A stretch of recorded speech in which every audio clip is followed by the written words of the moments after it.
Hi, it's Victor Perton from the Australian Leadership Project. Today we're joined by Pat McCafferty, the Managing Director of Yarra Valley Water, the largest water retailer in the state of Victoria and a corporation that has just won the Aon Hewitt Best Employer Award. Pat, given the changing nature of the Australian workforce and you've got a multicultural workforce here, what are the unique qualities of modern Australian leadership?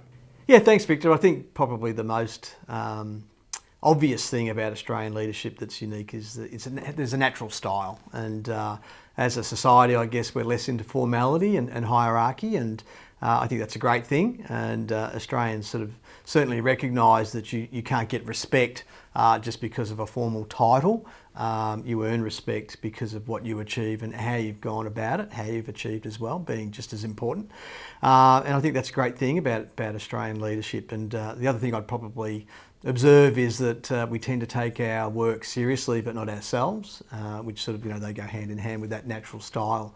I think that they're great attributes to have.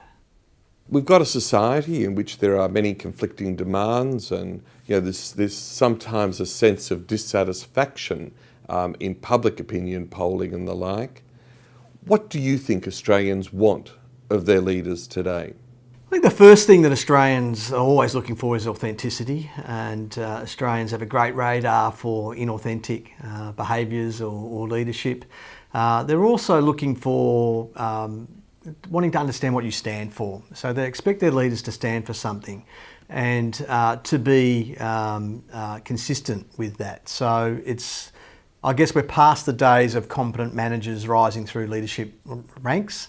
People are looking for emotional intelligence. They want to understand the values of the leader and can they align with those values and the higher purpose that leader is committed to, so that they can assess in their own mind whether or not they want to buy into that or not. So certainly I think that's a couple of the key things that Australians are looking for. And I guess probably thirdly, the ability for the leader to connect, whatever the organisation is, to the outside world, to understand the external context and the changing context that's occurring for that organisation, and to bring meaning in response to that back into the business. So what are we doing next in response to what's changing in the community, what's changing in the society, the new technologies and so forth, and being able to then help the organisation navigate through that. Who have been the leaders in your life? Who's inspired you? Of course, received a lot of positive influences from leaders, and also what I would call reverse inspiration sometimes, where you might see a leader that is achieving things, but you might not have done it that way because it doesn't align with your values. And I think it's really important to observe because people succeed in many different ways, and you can learn so much from that. But if I think about the people who have had a significant influence on my career, obviously past managing directors of Yarra Valley Water, having spent a long time in this organisation, and certainly my predecessor, Tony Kelly, who was someone who really instilled this approach to being bold and making a difference. And I learned a lot from his stand in that matter. And the fact that Tony created WaterAid here in Australia, which is a long-lasting legacy that really is about making a difference, is just a testament to that. So I learned a lot from Tony. And of course, I've been really lucky with the boards that we've had here at Yarra Valley Water. We've had great boards and board members, and certainly our previous chairman, Peter Wilson, was a great support for me. And Peter's well known in human resources circles around Australia as being one of Australia's foremost experts in HR, but also very strong on ethics, ethical leadership and values-based leadership. So I learned a great deal from Peter. And our current board, Sue O'Connor and Rob Skinner, who've been fantastic support, given me plenty of encouragement, and I continue to learn through all those interactions and experiences with those people. From an inspiration point of view, I've played a lot of team sport, and I've been involved in the community for a very long time, both playing and coaching, and there's so many parallels between sport, and especially team sports, and working in organisations. I've been privileged enough to come across some really inspirational coaches in my time.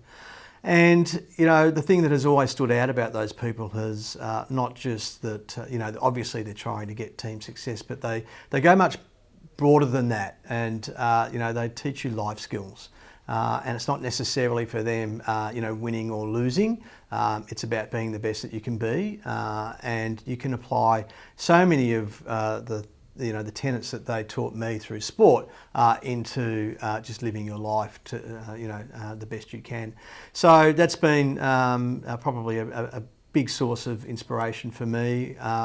There are other people outside of the water sector, for instance, who I see on a regular basis just doing great things. And one that comes to mind is a guy called Mick Cronin at the YMCA. Mick's a program manager who runs a project called the Bridge Project, which is really about helping kids who have gone off the rails and to turn their lives around and become, you know, great and productive members of society, which everyone benefits from. But to see the way Mick has intervened in the current situation to really make a difference, and to, you know, the passion and the commitment that he's brought to that whole program and the success of that program, that's been inspirational to me.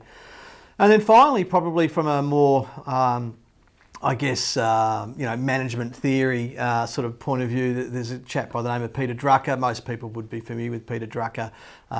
He was a management guru in the US in pretty much the last century, the latter half of the last century, and his philosophies around organisations and culture and customer focus, and the fact that, you know, organisations need to contribute to the communities within which they exist. You know, all of those philosophies have always rung really true for me, and I keep going back to those in my own leadership of this organisation.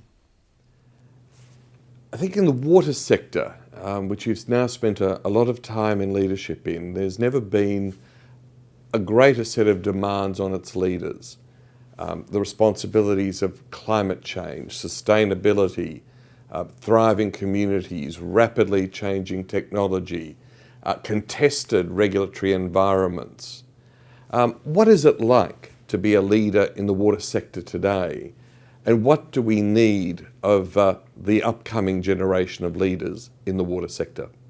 Yeah, well, it's a big responsibility, especially when you reflect on the nature of what we do and the essential nature of what we do and how it underpins life and prosperity in the communities that we serve. And dealing with those complex challenges of climate change, rapid population growth, is calling for something different as well in terms of the way we go about what we're doing. While there are challenges, there are many opportunities as well. And, all of the water sector is exploring in a significant way, alternative approaches to providing water, for instance. We know we can't rely, because of climate change, on rainfall the way we used to fill our catchments up. So we're trying all sorts of different things with reusing water, stormwater, recycled water and so forth. We're looking at the root cause of climate change, for instance, and addressing our own energy needs through developing renewable energies, such as through waste to energy and the like. And of course we've got the whole opportunity and challenges of the digital transformation that's occurring right around the world. And I think I'm quite excited by the prospects that offers in terms of being able to provide our services in a more effective way and in a more efficient way. So, it's really early days yet, but it promises a lot in terms of being able to transform what essentially has been an unchanged business model for almost 100 years. So, while there are challenges, there are great opportunities. And, if I go back to our core purpose as an organisation, which is around, providing a service that contributes to health and wellbeing of current and future generations, it's something that, inspires me every day and gets me out of bed. And I think if we talk about the sort of people that we want to attract into this industry, it really is people who have that connection, who can be emotionally connected and see the importance of the work that we do, but also who can navigate the inevitable change that's coming our way, being adaptable, being able to see emerging trends and respond to those, and being able to recognise and work within an ecosystem, because we don't get anything done by ourselves.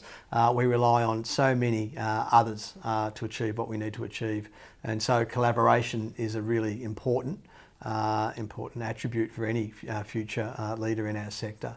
Pat, that was absolutely terrific. On behalf of the Australian Leadership Project and our audience, I'd like to thank you for sharing your wisdom and insights on leadership today. Thanks very much, Victor.